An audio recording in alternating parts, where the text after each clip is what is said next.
What we don't usually hear is what Palestinians who live in Gaza actually think of Hamas and what they actually think of the war. That's why our next guest is here. His name is Joseph Braude. He's president of the Center for Peace Communications. And Joseph, your group has produced a series of videos called Whispered in Gaza, featuring the voices of ordinary Palestinians. Here's an example. There's a false stereotype that Palestinians in Gaza love rockets and wars.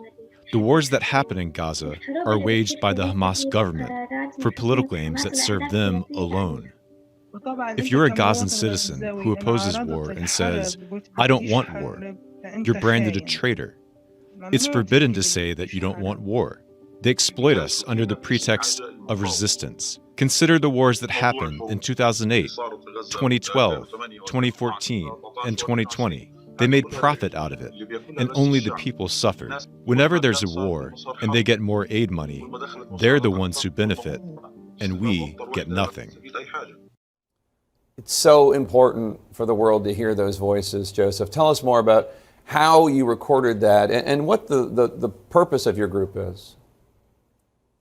Well, the Center for Peace Communications is concerned with amplifying voices that oppose extremist groups and want a different future of partnership and peace among themselves and including with their Israeli neighbors. And there are a lot of Gazans, Jake, who oppose Hamas. Some of them had the courage to wage anti-Hamas street demonstrations in 2019 and again as recently as July of this year.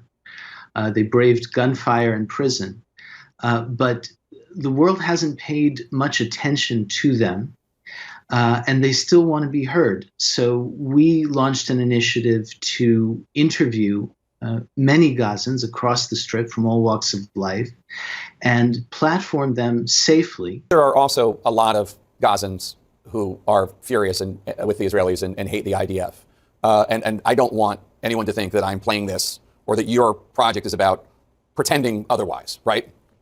Absolutely. And of course, it's possible to be anti-Hamas and anti-Israel at the same time. They are very clear that they're angry at Hamas for starting wars it can't win while hiding in tunnels and leaving civilians to suffer the casualties. Hamas tries to silence free expression in Gaza. Watch this last clip. It's from a journalist who tried to cover an anti-Hamas demonstration.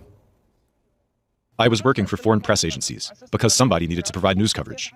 While I was covering the event, I was beaten. My hand was broken. My cell phone was broken. My camera was broken. Our household was mistreated. My entire extended family, a lot of them. Any member of my family they got a hold of was jailed.